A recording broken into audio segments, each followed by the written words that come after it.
All right. I am so excited to have you here, Tasha. Oh my goodness. We have been chatting for a long time on Instagram, years, years and years. Years. And I think we bonded initially over the fact that we are Enneagram twos. Actually, I think no, we just like the space. I think we're both renovating our homes. And then we had babies and we both ended up with birth injuries. And that's actually insane that it happened that way. Yeah. And I didn't really think about that. Years later, and we're here and we actually are meeting for the first time, which feels like it should, like we have met a long time ago. And I'm really grateful to have you here because I know that the birth injury experience is, I think we both realize that it can be a little bit taboo in certain spaces to talk about, or it can be uncomfortable, or it feels quite vulnerable to talk about, and it can be isolating. And we both have different birth injuries, similar but different. And so in this video, just want to chat with you, and I'm excited for everyone listening here to get to hear a little piece of Tasha's story and how this has all affected her life and what this has looked like, maybe in contrast to what it's my experience that I've shared about before. So kind of just to give a little outline of what we're going to talk about, we are going to, I'm going to just ask Tasha to go ahead and share a bit about how this all came to be. And then we did have some questions that were asked on Instagram and that I've mentioned as well. And I think you're going to cover, I'm guessing you will cover. A lot of them had to do with like symptoms. That's so much to say. So much to say. So I won't keep you any longer. I'm really looking forward to this. I might interject with some questions as we go along, but yes, please go ahead. Tell us a little bit about yourself and then how we're here. Why are we here? How did you get here?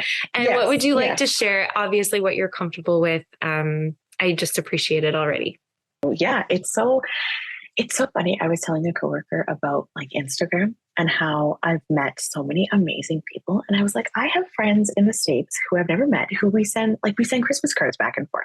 Yeah. And I mean, or we send voice numbers. Like they were some of the first people to know about Ada, like my daughter being when she was, just a thought. And so it's just so cool and interesting to have that sense of community. And I think the whole time that I've been on Instagram, no, I shouldn't say that. Probably about half the time I've been on Instagram. The first part was, as you mentioned, like renovating my kitchen, which people just love to see you smash things. So oh yeah. I love before and afters. I love to see what people choose. Like, yes.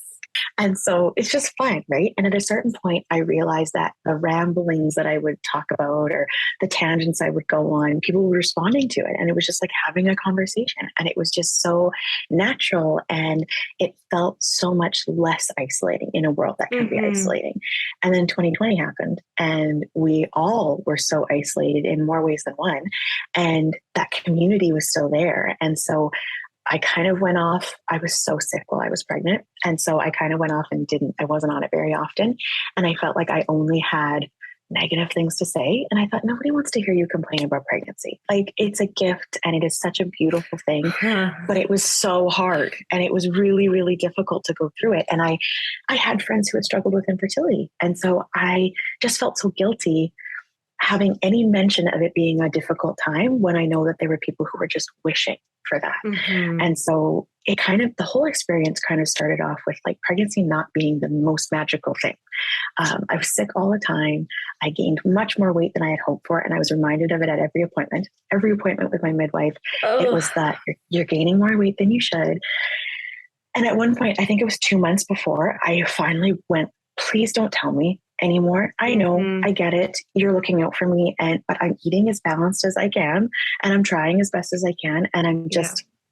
This is where we're at, right? So I had to say, like, please don't tell me anymore. Good for you. Because it was such a mind thing, right? Where it was like, okay, I'm failing at this. Really? I'm failing at being pregnant. Like it was just because I'm a perfectionist. So you can't tell me stuff like that. So it sort of started there.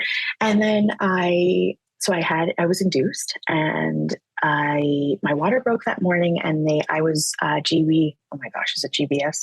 I can't even remember. GBS? Yeah, GBS positive. Yeah. Positive. Yes. So gosh, it feels so long since I even thought that. But yeah, so they wanted me to deliver within 24 hours of my water breaking. So I was like, okay. So we went to the hospital and my midwife said, we are going to induce you. And so they did that. We went ahead with it. And I took to the Pitocin like that. It was just like my body responded right away. And I'm like, okay, we are in this. It was so funny because my husband, Adam, was like, I didn't even get a chance. Like, we didn't even get a chance to eat. We did not know that it was coming this fast. Yeah. And I think because I responded to so quickly and with such like fervor, she never actually upped the dose of it at any point. And so I went through a 22-hour labor and then I pushed for 5 hours. And at a certain point, she kind of went like, yeah, like it was a lot. 5 hours was a lot. I ended up getting an epidural like halfway through, and because she went to go and do a cervical check, and Adam said that was the most pain I'd ever seen you in. Like I couldn't, something about my cervix is like backwards and around a corner or something. I don't know. Yeah, it's like way up somewhere. I don't know the technical terms, but she had to like, she goes, I can get a nurse with longer fingers and like, maybe we'll be able to check it then. I was like, no, I don't want that. I want you to just give me an epidural. Can I just have an epidural, please? So that was very nice. It worked on half of my body, but it was enough to like, I could breathe again, which really helped. I was very appreciative of that. And then, it was at a point where they had told me baby was in distress. They saw meconium in the fluids, in my fluids. And I looked like your baby has passed. I had a bowel movement, and that's not a good sign. You've been pushing for too long, and baby's head is swelling. And so as soon as I heard baby's head swelling, I thought, well, that's not good. If her head's getting bigger, how is she going to get out of here? And so an OB had come in, consulted with the OB, and as I've unraveled this in therapy, I've realized the effect it had on me. But at the time, it didn't have much of it. Like it didn't feel, it was just survival mode, right? You're just going through the motions. Yeah. So she and something that you've never done before. Never, right? Yeah. Right? And I'd read about it and I tried to educate myself, but it's not the same. Not the same as actually going through it and having an issue come up, right? So she had said, you have to be strong enough to push. Keep in mind, I've been pushing for 5 hours. I was exhausted. Or we have to push her back up and we're going to do an emergency C-section. And I went, excuse me, I have been pushing her down for 5 hours. There is no way in hell you are pushing her back up. Yeah. And it was just that wording like cut into me. And I'm like, nope, not happening. I am going to push her out. So I did like one very pathetic push and she's like, nope, not good enough. I'm like, wait, give me a moment. I collected myself and they did an episiotomy. They used forceps, so assisted delivery, and I pushed her out. And I remember thinking, I don't have a birth plan, but I do not want forceps in an episiotomy. Please, no, I don't want it. I had done all of my like midwifery readings and all these sorts of things, like tear naturally, do that, don't have an episiotomy. I was so scared of it. And at the time they were going like, we need to save your baby. And I'm like, okay, do what you got to do. Right. And so it kind of was in that moment where I'm going, okay, that's not the decision I wanted, but I'm okay with it because she's here. She's safe. She's good. She was healthy when she came out. There were no issues. And I'm like, okay, I'm going to be fine. The day after, there was a lot of pressure, but I thought I'm just healing. Right. I'll be fine. And then it was weeks later and something wasn't quite right.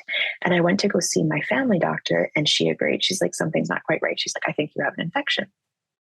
And she thought I had a uterine infection. And she was very worried. She gave me like her personal cell phone number to be like, take your temperature 2 times a day. If your blood pressure goes up, you need to go to the ER. And I'm like, oh my, so now I'm freaked out because I'm going like, ooh, okay. And I'm like, I don't know where to go with this, but I'll just keep nursing my baby and taking care of this newborn while not being able to walk. Like such a weird experience. And it is that thing, I think, where it is this healing? Is this normal or is this abnormal? Right. And if you never have experienced this before, which no first time mom has, then I had no idea. And you can't compare to somebody else. else. Like, even if they're like, oh, that happened, or it feels like this, you're like, but does it feel like this? Like, it's your own body, it's your own personal experience. Like, it's so hard to know. Yeah. Oh, 100%. And so fast forward through all of this, it was about 6 months postpartum where I felt comfortable enough with somebody doing like an internal exam, somebody being up in there. And so I was like, okay, I can go back. I can go to pelvic, not back to, but I can start pelvic floor physio. I should go. So I went, and I only had about 2 or 3 sessions before my physio actually went on her own maternity leave. So we hadn't really dug into too much. She was great. But she pretty much just said, like, you're super tense and you need to learn how to connect to your pelvic floor and like relax yourself. After she went on maternity, I didn't find another pelvic floor physio. And also, what does that mean? Like, if you're not like working with someone diligently, and you're not like, and you've never been in a place where you've had to like make that connection and be aware of that connection. Those words are so much easier said than like connect to your pelvic floor. Try this. And then, so she's doing an internal exam. Like, so she's up in there. And meanwhile, she's going, okay, relax your pelvic floor. And I'm like, okay, I think that's what I'm doing. She's like, oh, it's like opening up flower petals. It's like blooming of a flower. And I'm like, okay, I appreciate the visual, but I don't think this is working for me. I'm like, is there another visual that we can use? Yeah. I remember her saying, like, send your breath down. I'm like, okay, I can do that. I can send my breath down. I can visualize that. So then I would try that. And then I just got busy with life and just whatever.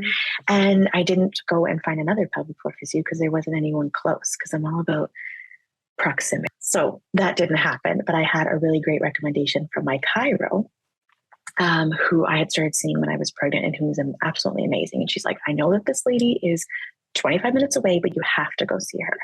So 10 months postpartum, I went to go and see her, because I remember thinking, there's something wrong with me and I'm broken. And that was sort of the same mentality as the, like, I'm broken, I'll never be better again. That's what eventually led me to go and seek therapy and to actually go, I need help, because that feeling of helplessness and hopelessness was just something that I didn't have experience with. I had never experienced something like that. I've always been such like a positive, happy-go-lucky, kind of go with the flow person. And I just felt so down. And I don't think it got into the realm of depression, but it was close, where I was just in a really, really sad place. So I went to go see this pelvic floor physio. She is amazing. And we went through a couple of sessions, and I finally started to understand that part of my body better. I finally started to go like, okay, this is what breathing feels like. And this is what actually relaxing feels like. And she just told me, she's like, you are so tense. You are so like your butt cheeks, like everything is just tense. And like, no wonder you're in pain, because you are constantly like this, like your body's just vibrating with intensity. And I'm like, oh, okay. So I'm trying to breathe things out. I'm like, oh, this does feel kind of nice. So when I actually got to relax my body, I started to feel sensations, and I could identify what those were. So it wasn't just pain or pressure. It was like, oh, this kind of feels a little bit different in this area. Or is like, is that my bladder, or is that this? I could sort of start to like investigate my own body a little bit. Like, what actually are my symptoms? And at my first pelvic floor physio, she had mentioned that she thought I had a very minor bladder prolapse, but nothing that I would need to be super worried about. So after going to this second pelvic floor physio for a little while, I was sitting on the toilet, wanting to have a bowel movement. And I thought, this feels really funny. Like, what is going on? So I went and put my thumb kind of near my vaginal canal, and I could feel a bulge. And I was like, what is this? This doesn't feel right. Like, this is new. This is different. Isn't that so bizarre to be like, I don't know my body? Because I already had been so kind of turned off by the episiotomy.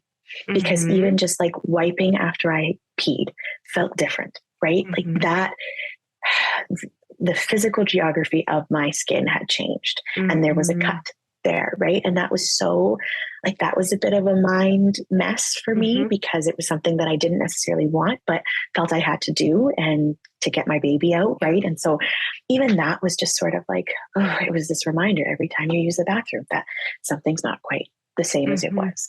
And for me, my thought was, it's not quite right. There's just something not right. This is wrong.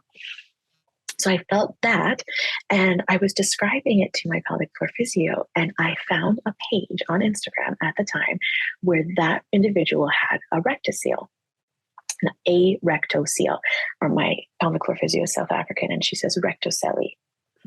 However you say it, isn't that great? And I thought, okay, so as this person was describing their symptoms, I'm like, that does kind of seem like what I have. Mm-hmm. And they talked about something called splinting, which is something I hadn't been familiar with. And I'm not familiar with it. Okay, let me tell you all about it. Tell me. Yeah. I'll tell you everything. So, I mean, and this is going to get like graphic because we're talking about all the pelvic floor and we're talking about poop. Yes. Disclaimer here. We're talking about bodily functions, the pelvic floor region. And in this case, if you have an aversion to this, well, you're probably not watching this video because this is a very niche video on YouTube. So go. There's no TMI. Go for it. Yeah.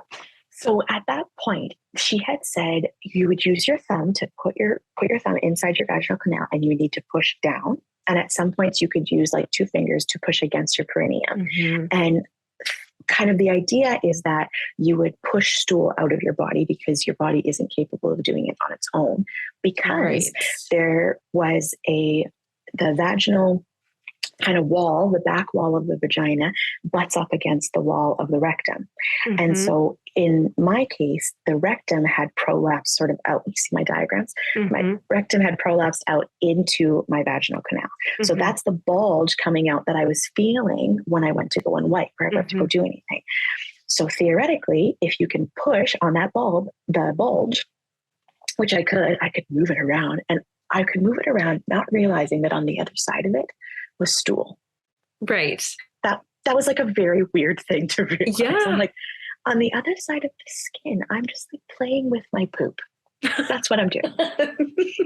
But isn't that, but like how wild, I think it's just so wild in this experience of having prolapse, which I'm the opposite. So yours would be posterior and mine would be anterior. Mm-hmm. I think because I have a prolapsed bladder. Right. But even that being like, I actually never thought through, like, can you show your diagram? Can you just hold it up? Because so everybody, I have a diagram. Tasha's so prepared. But like, I never looked at this diagram. Like I've done sex ed, like for 6 years, 8 years. And at no point were they like, hey, this is what's going on in here. Or I wasn't paying attention. But I think just to understand that, and as like people, not just women, but to be like, we all have a pelvic floor. Mm-hmm. We have vaginas, but like we all have pelvic floors that are connected. Yeah. And like, this is kind of how they work. So isn't that bizarre to like get to know your body like that? It's so like wild. Thinking so like, wild. Oh, I am an adult. I'm a grown woman. And here I am learning something new. It's Absolutely. wild. Okay. So you learned about like coming into a whole new experience. Yeah. Totally. So yes, so you have like the bladder as it comes down, then you have your uterus and comes down into your vagina, and then you have your rectum, anus. And that's here. So what happens is this little R is this kind of showing the rectocele, and it goes into this. And so that's what I'm feeling. And that's where stool collects. So the big thing with this rectocele is that it completely took over my life. It completely took over all of my thoughts. It completely took over just everything. At one point, I had a week of like eating out and not really getting a lot of fiber, not really a lot of vegetables and leafy greens and all those good things.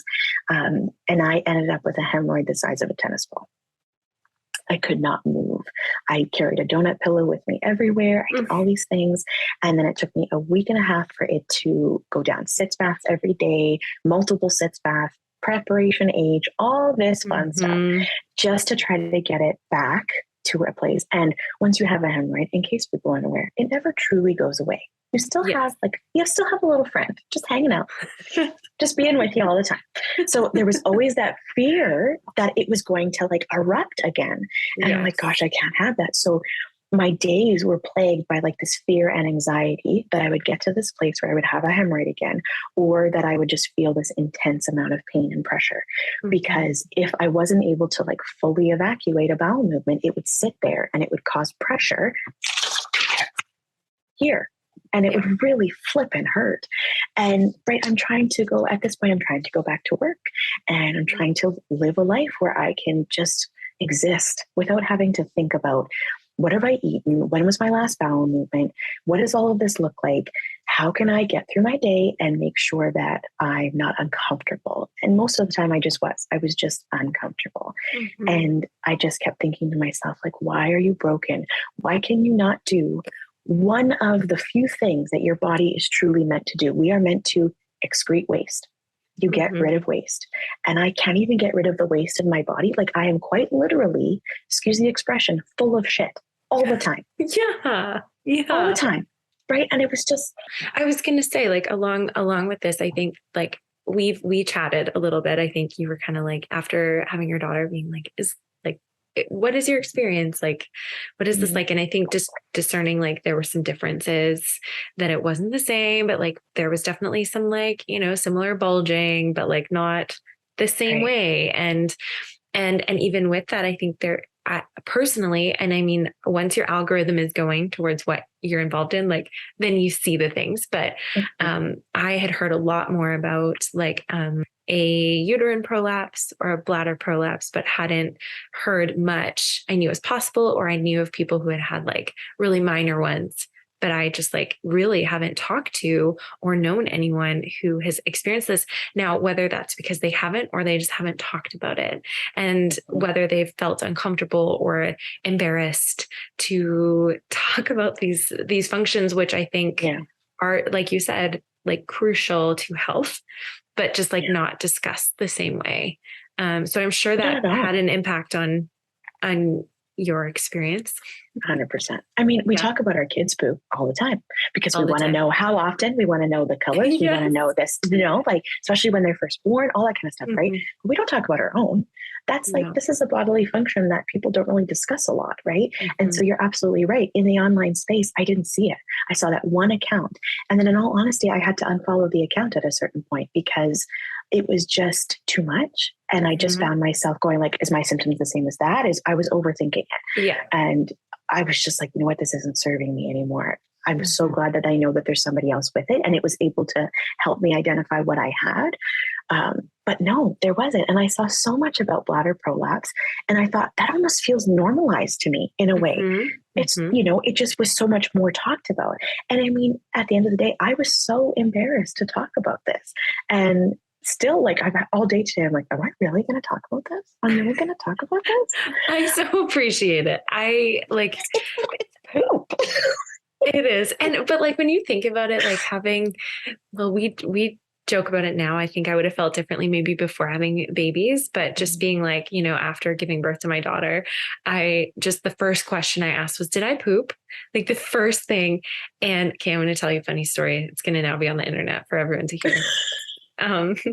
But they were like, no, you didn't. And I was like, oh, amazing. Cause I was like, I kind of felt like I did, but like, great. Like maybe it's just, just breathing her out, whatever. And I did with my first. So I was like, oh, like, who cares? Yeah. And anyways, they were like, no. And then later we were on our way to the hospital because we had to go for some sugar checks. And my husband looks over at me and he goes, yeah, you did. I was like, what? He was like, yeah. And somehow the only reason I realized is because it got on our pillow and it's on our wall. And I'm not sure how, but he's like, it must have been on him because it was, he was holding my leg and just gently holding my leg, and it must have got on him. And then he didn't notice, and no one noticed. And it ended up on our pillows and wall. So unbeknownst to me, he was like doing laundry. Just going to take care of this. So I'm going to sit with, I'm going to just not level it with you here, but we'll just put poop out on just put the poop out. Because honestly, during delivery or labor, I pooped like 5 times. Oh yeah. And here's the funny part. I was so proud of myself because I was like, okay, I'm pushing down there. Like somebody said, if you poop, it means you're pushing in the right place. I'm like, okay, this is great. But it was something that felt embarrassing, right? Like I'm thinking about if there are people in my life who are close to me who don't even know, because this just doesn't naturally come up in conversation. Yeah. The reason it does sometimes come up is because people ask about another baby and they go, so are you having another? And I kind of go, you know what? I had a really wild experience with my first, and why mess with perfection? I'm like, you know what? My daughter's perfect. Why mess? And I just try to like make it light and kind of pass by. But I go, you know, the feeling of hopelessness, of feeling that my body was literally broken and could not do what it was meant to do, was so difficult to work through. And I just thought, I don't know if I can do that part again. And I mean, it took me 4 months of seeing my therapist, 4 or 5 months of seeing my therapist, to tell her. She was one of the first people I told. So besides Adam, my husband, nobody knew. And which is really lonely. It is. It's really lonely. And it's really like, you can't explain to people why you're all of a sudden irritable because you have a bowel movement that won't come out, that's causing intense pressure. You're trying to walk around and do your job or care for your child, and it just hurts. And there's so much pressure. And there's, in step with all of that physical pain was the mental load of all of that, right? And I didn't realize how much of a mental load it was until I told my therapist, and she just kind of went like, Tasha, like, no wonder you're panicking, and no wonder you're having a hard time, and no wonder your days are difficult. Like you are. And I just had a hard time owning that. I felt like, oh no, like, don't feel sorry for me. Like, I'm fine. And this isn't birth trauma. People literally go through trauma. And I didn't go through trauma. I just have this thing, right? And for her to kind of stop and look at me, and I thought, okay, my therapist is a birth trauma therapist. That's the reason I sort of went to go and see her at first. For somebody who sees this so often, for her to go like, Tash, this is tough. This has got to be really hard. And I was like, thank you. Yeah, it was just, and then I sort of got confidence to tell more people. I told, two of my best friends, and they looked at me like, seriously? Like, okay, I kind of get why you don't want to have another child. And I was like, part of me goes like, I feel it felt sort of wrong to be like, the only reason that I maybe don't is because of this. And like, then all of a sudden it's justified that I don't want to have another baby potentially. Yeah. I mean, I'm still undecided because of this. But there was that empathy there. Like, oh my gosh, I had no idea. And then I sort of get why this is really tough. Like, I understand why this is tough. Right. And then I was on a girls' trip with another group of friends, and funny story, because I had to, humor is my coping mechanism, right? And trying to sort of just like make things light, like, it's fine. We were in the mountains, and it was just this beautiful little town. We had so much fun, but I was still going through all of this, right? So I was very conscious of what I was eating. And so part of like having a bowel movement and doing that splinting that I mentioned is you always have to wash your hands before you go to the bathroom, because you're going to need to use your hands in order to help you go to the bathroom, right? Yes. So they were in these, like, it was just a bathroom that you walked into with its own stalls. Everyone had their own stall. And I thought I had locked the door. Like, okay, I'd wash my hands. I was sitting on the toilet. I use a squatty potty. Also, I think it's good for everybody in all walks of life. Just like get a squatty potty for yourself. Yes. So I was trying to mimic the squatty potty by like sort of bringing my knees up. And I had to insert my thumb inside my vagina in order to push down the stool so that I could actually push it, breathe it through. You don't have to, but I found that helping like make those labor sounds where you make those like guttural. So my preferred sound is a moo. Yep. Yep. Really works for me. So here I am with my thumb, trying not to make too much noise, but also trying to like get like deep down in my register so that my diaphragm can also help me push down this bowel movement. And I'd say 12-year-old young man opened the door. And like, can we just imagine, like, here's my knees, I'm up like this, I have my thumb in, and I'm making a moo sound. Okay. Yeah. That's what was happening. It's excellent. You know what? Those are the things. You know what? He's probably more educated. Well, he's probably more educated than anyone else doing sex ed. What was she doing? What was she doing to herself?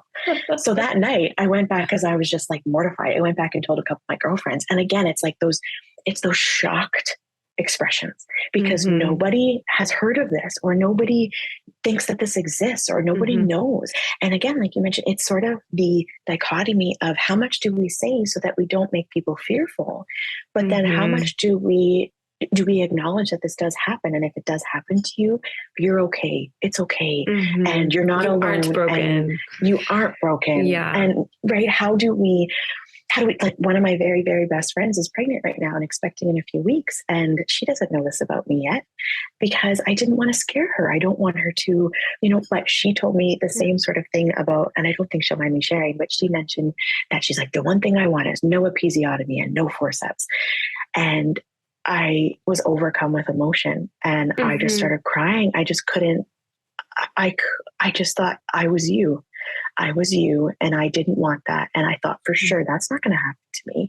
And I remember saying through tears, like, I get that. And I was the exact same way. And I don't want to scare you, but I just want you to know that if it comes to a point where you have to make a decision, like I had to make a decision because I thought my baby was in danger, I just want you to give yourself so much grace.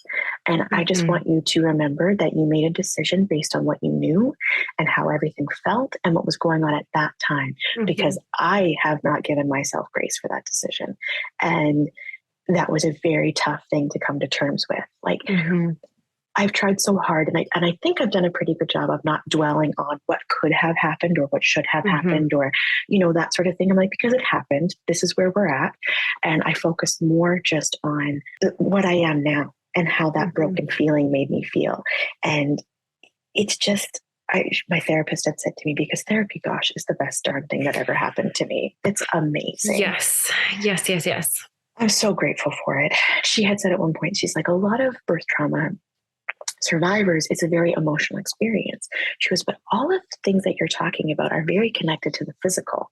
Yours is a very physical experience, and all of your sort of emotional connections and your mental health around that is very, very physical related. So now I get to the point now where if my jaw starts to hurt because I have like TMD in my jaw, or I have a cold or something happens, I immediately catastrophize. I'll never get better. I'll never be okay because there's a part of my body that is never going to be the same. And so then I can feel when I start to like get a cold, I can feel my chest getting tight. I can feel things just get very heavy because I go, I don't know if I can get past this. I don't know if I can get through this. I don't know if I'm going to be okay. I'm not going to get better. And this all has to do with this feeling of sitting postpartum at 4, 5, 11, 12 months going, okay, it's been this long. Am I ever going to be better? Am I ever going to feel better? And it's such a feeling of hopelessness that like, I don't think I'm going to get there. I think this is just my lot in life now. And it felt like that for so long. And it honestly doesn't help when people say, it'll get better. It'll get better. It'll get better. Like, it's no big deal. You just have to give it time. You're like, I don't want to just give it time. Time, it feels like it's forever. A day like this feels forever. Yeah. Forever.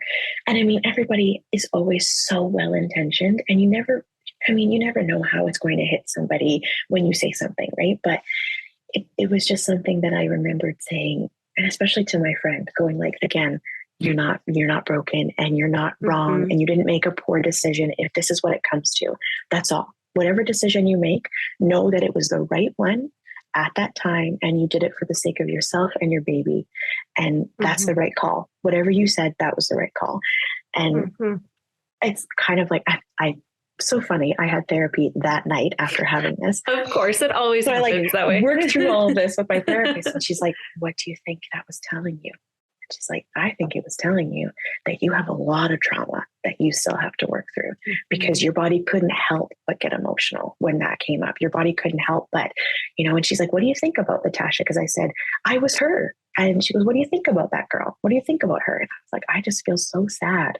I just grieve for that person that I was before, that I'm no longer that person. And I grieve for her because she was so full of hope and optimism when it came to that sort of thing, right? I still am that person. I still have hope and optimism, but that hopeless feeling of my physical body letting me down. I mean, the birth affirmation that I repeated over and over again was, my body was made to do this. My body was made to do this, right? Yeah. And I mentioned this to my therapist, and she goes, yeah. Because that's a big one. It's a really big one. And it's very common. My body was made to do this, and my body failed. That's what I say now, right? Yeah. My body was I am biologically formed to give birth, but somehow I couldn't do it just right, or even the fact that I couldn't do it on my own. I needed an assisted delivery, right? And people reminded me like, no, you pushed that baby out. I'm like, yeah, but with forceps and this and that and episiotomy, that's why I got her out, right? So then you're getting down on yourself for that too. And so I just remember going like, my body was meant to do this. And now I see birth affirmations and it is such a trigger for me because I just go like, that did not work for me. And still could work so beautifully and wonderfully for other people, but it just fills me up with this feeling of dread. Like that was my mantra. That is what I told myself repeatedly. And that's what it felt like, the biggest betrayal. Like my body betrayed me. And that is such a tough thing to wrestle with because I'm still living with the same body. It still carries me through my days. And the baby and your daughter. And it does amazing things. It's an amazing friend. It's an amazing mother. It's a great partner. It does all these amazing things and enables me to do that. But I still look at it going, you betrayed me on the one thing that I thought I could always do. Oh my gosh, so you were like speaking, I feel like the language and maybe even putting to words of like the experience that I think a lot of people have. And I've had the privilege of navigating this prolapse that I've had since my son was born, with some really wonderful people. Not to say that it hasn't been lonely or that even I think 5 years ago, almost 5 years ago, having these conversations to a lot of people, it was like, oh, I don't know what that is. Or like, oh, I pee when I jump or sneeze. Like, oh, that's just part of the experience. And I'm like, oh, it is normal, but like, it doesn't have to be that way. And like, it, at least for me, it felt like quite devastating. I think, again, this thing of like, this was my body was meant to do. And it just didn't do all of what it needed to do. And I think even in contrasting our stories, I felt relatively positive coming out of mine. And then having this after this thing, like kind of shattered the goodness of it. And just like, oh, but now, despite this, it's, and so I think you are putting really vulnerable and like a really beautiful articulation of those experiences. And I think one of the things that people were asking about is what were some of the symptoms that you experienced, which you have, thank you for going into detail. I know it's like, it can feel like a lot, but I just feel like to understand it, like I didn't even understand all of that, and I've been in this prolapse space and talking to prolapse experts and doing like, prolapse friendly fitness and all that jazz. But like, it is a different experience having prolapse versus rectum. With that, did you find that you are still in a place where, I think the trauma of it will be forever in a way, as much as you are managing that really well. And with a therapist, I think therapy, best thing ever. Every person, but every mother, every father. But in terms of managing symptoms, with a bit of a hold on this mental part of it, not a hold, but like maybe just feeling like you have more in your toolkit from your therapist. Do you find that has impacted how you feel about your symptoms? Do they like heighten your body the same way? Or do you also feel like there have been ways that you've been able to manage it? Like, it sounds like you have a system. I have a system. With your the splinting symptoms. Is great. Yeah. I think therapy helped me understand that I could work through it. And I think one of the themes of our, like, even last couple of months, last 3-4 months, one of the themes has been growing hope. And I have to grow my hope again. And I had to believe in myself that I could get better. And that is such a link to it, right? But I think honestly, what's helped and I think made me prepared to even have a conversation like this is the past 3 to 4 months. I hired a nutrition coach, made a huge difference in my life. Yeah. Huge. That was honestly probably, and I don't even know if she knows this, but I think that was the biggest turning point in this journey. My therapist, absolutely. I would have had to see her no matter what. I think that's just something I needed. But I wasn't sure if I was going to hire a nutrition coach because I thought, gosh, I can Google this or I can look this up or, I know what I have to do, but will I actually do it? And honestly, hiring her was the best decision I ever made because it helped me recognize what I needed to eat and how I could manage my symptoms that way. And by me, I've always had a little bit of a poor relationship with food in that I've never really felt like I have been nourishing myself the way my body deserves to be nourished. I've never really, it's always about that very short-term excitement of food and things. I mean, I love food, but the sugar highs and the this and the that. And so I increased my fiber intake and I made sure I drank enough water. And she suggested a magnesium supplement and she suggested some other supplements for like stress relief and things like that. And I started taking those things. And besides the natural effects of what those things could do for me, I started to gain confidence in myself and I started to grow that hope because I started to realize that, like, look, if you put your mind to it, you can make changes and you can do this and you can feel better. And I did. What it started was taking my supplements every night. I had never, ever taken supplements, vitamins, things like that. It was like my birth control pill. And that was it. And that was just a necessity. That was like, you got to do that. You got to Don't miss that one. Don't miss that one. And so now every single night it was like a non-negotiable because I think the stress relief part of it, I was like, this is actually going to help my mental health. This is actually going to make me feel better. And so I did it for 2-3 weeks over the holidays. And far and above it just making my body feel better, I realized that I could start a habit and I could stick to it. And that ability to grow confidence in myself and to go like, look, you can do this. You are not incapable of changing. You're not incapable of adapting new habits. That honestly changed my outlook on it so much. And I went into therapy a couple of sessions and she's like, there's something different about you. You do have your confidence and you do have a little bit more optimism. And, I don't feel that drag down energy from you where you're going just like, I'm never going to get like, it is what it is. I'm never going to get better. I'm stuck here. Right. And doing those sorts of things is managing it, right? Yes, I make sure I drink my water. I make sure I have my fiber. I still get anxious if I go through my day and I'm like, gosh, what did I eat today? Am I going to be able to poop tonight? Like, is that going to work out? Or, okay, I'll make sure I'll take my magnesium tonight because that helps collect all the water for your stool so it can more easily pass through, right? I'm like, okay, this is what I need. I've got my stool softeners in the cupboard just in case things get a little bit like unsure. And it's the idea of, you can take small steps and they will help. And that overwhelming feeling of I'll never get better, it can slowly start to go a little bit smaller. It can slowly start to feel like, oh, maybe I can get better and maybe I will be okay. And yes, maybe I will live with this for the rest of my life, but I can manage it. Like you said, like I can learn how to manage it in a way that feels good. And, being able to share what it is and being able to share about it is freeing. It is freeing because it's going like, okay, here we go. Bet you didn't know this about me. Bet you didn't even guess. Bet you wouldn't have known, but it happens.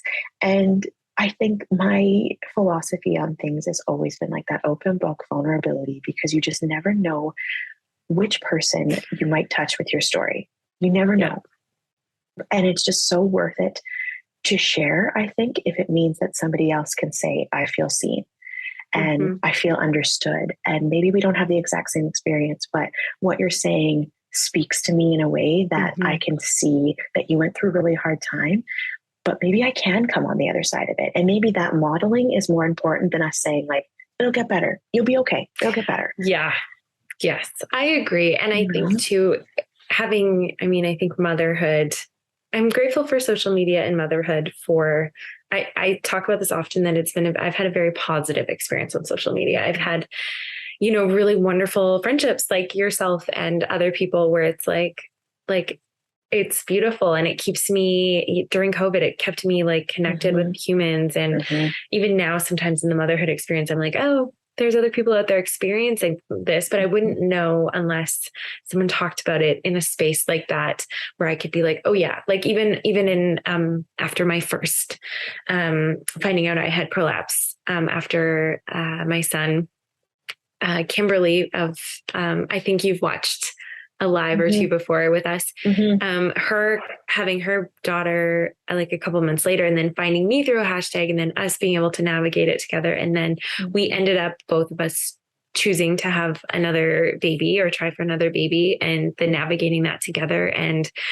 having that was like, I would never have known had I not said something on Instagram. We would have never known about each other, navigated this together. And I do want to go back to that for a second, that one child thing, because I think we've talked about this a bit, because we decided to have another, knowing full well that we would have been perfectly content with one for many reasons. One, yes, being this prolapse for sure. And I think it's an easy thing for people to say, like, well, just have your baby another way, or, you know, C-section. You're just going to have a C-section. It'll be totally as fine. If that's not traumatic. I'm like, absolutely. Absolutely. I like, you know, to me, I'm like, that feels like, I mean, so many of my friends have had C-sections, and it's like recovery is intense, and like it's a surgical procedure. Like, I'm like, you're still having a human exit your body. Like either way, you're having a pregnancy with prolapse, you're navigating recovery with a prolapse, regardless of how you give birth. And I just, it's just easier. It's just easy for people to say who don't know the experience, I think. And so, I mean, I personally am the one kid club. I have two, but I am the one kid club. Like, I'm such an advocate for it. And I think even just like, I mean, and this is maybe a little bit off topic, but I think we were contemplating having one, and then we had a miscarriage. And that's kind of like the moment that I was like, no, I really wanted this. But I didn't know that. Like, you can't know that. And that's where I'm like, you can't know what it might be like. And so why not be content with this beautiful girl that you have and this life that you're building? And like, I don't know, I admire that. And I admire how you're just like, stop asking me. Like, you just stop asking me. Like, why is it anybody's business? Like, the amount of people, you gotta give her a sibling. You gotta give her. She deserves She's gonna be so lonely. She's gonna be so lonely. My kids are best friends. I'm like, you know what? I don't care, because that's not my experience right now. Like that was really hard. There's so much guilt, sure. Because I think like, okay, when we're older, you know, does she need somebody in her life, right? Should she have somebody? And I will say, gaining the confidence and the belief and growing that hope, there have been in the last 6 months. I mean, I never really put it fully out of my mind, because I thought I don't want to say no for sure. Yeah, absolutely. But I'm pretty sure and then in the last 6 months, just feeling more confident, more, I'm kind of going like, maybe we do. Maybe we have another. Yeah. And I don't know. I don't know what our future looks like. I don't know what that is for us. I don't know. And you don't owe that answer to anyone either. Absolutely. Which is, I think that thing of people are like, I want to know, like, where are you at? And there's just so much at play, whether it's birth injury, whether it's fertility, whether it's circumstance, whether it's, you know, there's so much. So I think this is a lesson. If you're listening and you are asking people this question, stop asking it. PSA. Please stop asking people when they're having one or more, because there's just so much at play. And no, I'm so grateful, to have people. And now I am grateful that more people are going to have your story to listen to, because I learned a lot. Like, I know my experience, right? Like, I know that and the notes. This is it. Just so y'all know, this is how I prepared. She's amazing. This is what I did. We're very similar. We are very similar. I'm like, Kate, you got to just keep yourself on track here. This is what you need. This is it right here. Yes. This is the material. But I love that. So kind of to summarize before we wrap up. So from anyone who's watched previous videos, I have a bladder prolapse. So which would be cystocele. That's how you call it, cystocele. And you have rectocele, which is the bladder, rectum, anterior, posterior. Yeah. And I would say in terms of managing symptoms, you've talked about some of these things, like, yes, the squatty potty. Yes. Anybody Fiber. Relapse or not. Squatty potty. Yep. You need it. Fiber. I think I love this combination that's quite holistic for you of like therapy, nutrition, just kind of like processing it from like a mental health perspective, a nutrition perspective, these very practical things. And then kind of this combination that has like given you some hope to continue. And if anyone does have any more questions, can they come find you? Now that the cat's out of the bag, you come on over. You just come on over. Let's talk about poop. Let's talk about splinting. I saw this splinting thing and I'm like, no, that can't be a thing. I'm going to do that. And like, I'm going to tell you something. You got to have a good technique, because now every time I have a bowel movement, I have to do that. So like, if you're running to the bathroom, you got to make time to wash your hands first. Like there's some logistical things you got to think about here. So you're out in public, say, and like I know I have to go to the bathroom right now. Which you need to do so it doesn't pile up. Yeah. So it doesn't pile up. I'm like, I'm nervous that I gotta go. And so I gotta wash my hands first. Where can I find like hand sanitizer? It just doesn't feel like enough. I have to wash my hands. Yes. So doing this, right? And when you're doing this splinting action, like you're like all up in here like a little pretzel. And I'm telling you, I think I have some like neck or back issues. So we're going to add on physio, just body physio, I also massage. My chiro. And I love that you said holistic, because that's the word that I had in mind. Was it is such a holistic approach. Like I see a chiro every 2 weeks because she just helps me so much. And it's like my happy place. And I have a therapist that I see every 3 weeks.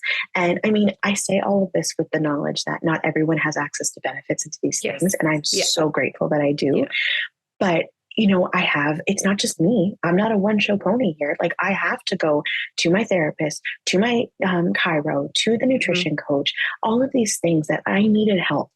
I was in the depths of this and not ever thinking I could come out of it. And I needed help, and I need people to help me see that there was hope. I didn't do that by myself. It wasn't just me working through things. I recognized that I needed help as soon as I had that in my head going, I'm broken. Why do I feel so broken? And as soon as I had those thoughts, I went, I'm not capable of doing this by myself. I'm not capable of getting through this. And having that assistance, right? Having people to just work through this with me was so important. So important. And to just not feel like this is their profession. This is what they do. So if they help people like me, I can't be that messed up. And you can't be the only one if there's a profession around it. No, I think there's so much comfort in that. And I think if anyone is listening to this and, is in that position, I think both of us have found really great people to have in our corner. And, and I do think it is so mental. Yes, physical for sure. There's a physical piece that will never go away. And, but I think to have kind of the other pieces that that you have good things going in other areas, then like, it is helpful. Oh my gosh, we could talk forever and ever and ever. I know. But truly, if anyone has any questions, you can leave them in the comments or come over and I will leave a handle right here. And come hang, come ask questions. Tasha is an open book. I can tell you that. It is really refreshing and wonderful. And yes, thank you so much for coming and chatting and telling your story and an experience that I know has been like something you've carried very close to your heart for a long time. And for someone who's such an open book. I mean, and I think that speaks to the gravity of it too, that I think for anyone watching this, it's probably a shared experience, that it is something quite close to the heart that is actually probably more common than you or they may realize. So anyways, thank you. Thank you so much. Thank you for a second. Let's just talk about you being a safe place to share. Let's just talk about you for a second. Okay? We're such twos over here. Let's just take a second. Okay. Before, I know we're running out of time, but I wouldn't have been able to share this if I didn't know that I was safe sharing it. And I didn't have such a warm and welcoming person to do it. And someone who, yes, has been the person I reach out to in my DMs to go like, hi, is this what you experienced? Or like, how did you feel? And always being willing to take that time to talk through it, to go like, hey, you're not alone. Or maybe this isn't my experience, but I can absolutely understand that would feel so isolating. And, just even when I had mentioned, like, I don't really I see a lot of people talking about rectocele. Like, what do you think? And you being like, yes, let's talk about it. And just making me feel so welcome in a space that I was very unsure about. And that's a testament to you. So thank you. You're welcome. I'm thrilled it was you. I was like, I want to, there's so much to say about it. And I think that postpartum care and birth injuries are this, I'm grateful there's more conversation about it. But it still feels a little bit like, unless you know someone who knows someone, or, it's harder to like come out in the open and talk about it, because it isn't exactly like dinner table conversation usually. It's okay. We'll be your internet prolapse besties. Yes. Yes, we will.